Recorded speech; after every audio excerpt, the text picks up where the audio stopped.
1. Krampus. Christmas in the US is often tied to the image of a chubby, white-bearded, jolly Santa Claus. But in Central Europe, kids have to play in dual mode. On one side, Santa brings gifts, and on the other, Krampus, a horned demon with a long red tongue and messy fur looking like a heavy metal fan straight out of hell. Krampus's job is pretty simple. Santa hands out gifts to good kids while Krampus swings chains, cracks whips, and carries a sack to kidnap naughty children. Yes, a sack. The kind used for potatoes but now used for children. Creepy enough. In Austria and Germany, there's even the Krampuslauf festival, where crowds of young men dress up as demons, storm the streets, and rattle chains. Think Halloween is scary. Wait until winter when a pack of Krampuses comes running at you. You won't just scream. You'll sprint faster than an Olympic runner. So if this Christmas a long-horned, red-tongued demon shows up at your door, don't panic. Just remember he's not here to bring gifts. He's here to bring terror. 2. Frau Perchta. If Krampus is the disciplined demon, then Frau Perchta is the grumpy neighbor of Christmas. She hails from the Alpine regions of Germany and Austria and is infamous for her bizarre hobby slicing open the bellies of lazy people or those who eat on the wrong day. Instead of saying, "Please clean your room," Frau Perchta prefers a neat cut, then stuffing straw and pebbles inside. The ultimate nightmare version of feeling stuffed right. Ironically, she's called the Beautiful Woman. Perchta means bright. Beautiful where no one really knows. All people recall is her terrifying appearance, wrinkled face, long pointed nose, and a white shroud trailing behind her like a B-horror movie ghost. According to folklore, on the night of Epiphany, January the 6th, she inspects who has been hardworking and who has been lazy. The diligent get rewards, while the lazy, well, prepare to become a walking scarecrow. 3. Yule Cat legend. Has it that this cat doesn't care whether you're polite or naughty. It only cares about one thing: new clothes. That's right, if Christmas comes and you don't have a fresh outfit to wear, then congratulations, you're the main course for the Yule Cat. It's literally fashion or death, even more brutal than Paris Fashion Week. Parents absolutely loved this story because it motivated kids to work harder. In a way, Yule Cat was like a medieval influencer forcing everyone to update their outfit each year or face the consequences. Imagine if this legend went viral today. Black Friday and Cyber Monday would be busier than a zombie parade. And if you've survived this story without running away yet, don't forget to hit subscribe, or I might just send a cat to check your closet. 4. Belsnickel. Now meet Belsnickel, the grumpy uncle of Christmas. Unlike Santa, cheerful and round, Belsnickel wears stinky animal furs, carries a whip, and complains like the cranky neighbor who calls the cops if your music is too loud after 10 p.m. His role is simple: show up before Christmas to test whether children are good or bad. But instead of chuckling, "Ho, ho, ho," he whips and scolds, sometimes even tossing candy around like he's playing sweet dartboard. Good kids get treats, bad kids get lashes. Sounds more like a twisted game show.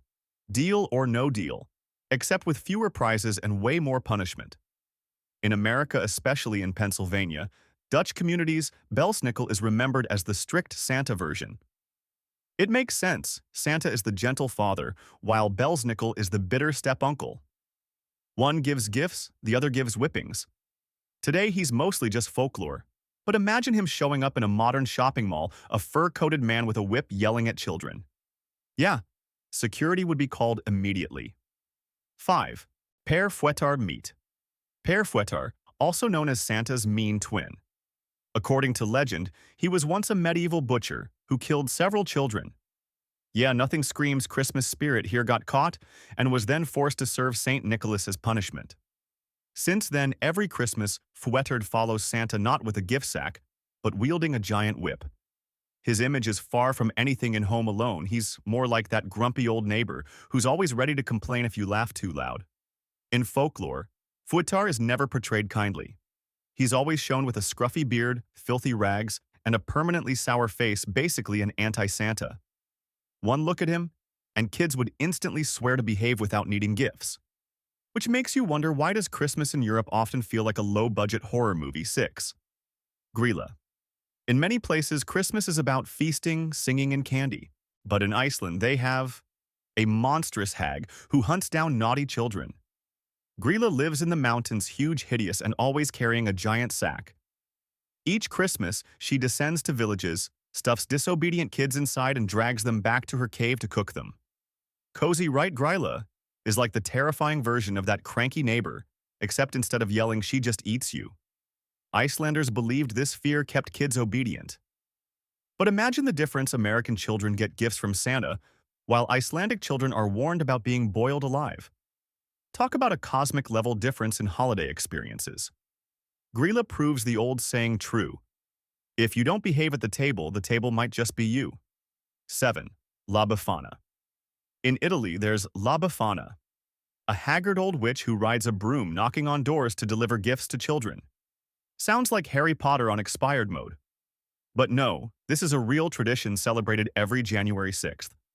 In the US, that date is called post-Christmas sale season, but in Italy it's the night kids eagerly await a scraggly old lady swooping past their windows. The story goes that the three wise men once invited her to visit the newborn Christ child, but she refused because she was busy cleaning her house. Yes, you heard right, she missed the greatest religious event in history because of chores. Honestly, if Netflix existed back then, she might have said, "Sorry, I'm binging Game of Thrones. You guys go ahead." And so the chance was gone forever. Regretful, she now roams the world giving gifts to children, hoping to finally find baby Jesus in one of them. Romantic, right?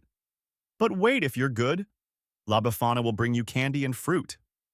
If you're bad, she'll stuff coal in your stocking. Just imagine 2 a.m., a messy-haired old woman flies past your window and creeps into your kitchen. You'd probably call the cops immediately. 8. Yule Lads. Then there are the Yule Lads, a gang of 13 bootleg Santas. Each one has some bizarre quirk. One licks spoons, another steals pots, another just bangs on doors and runs away, basically 18th century prank callers. Picture it.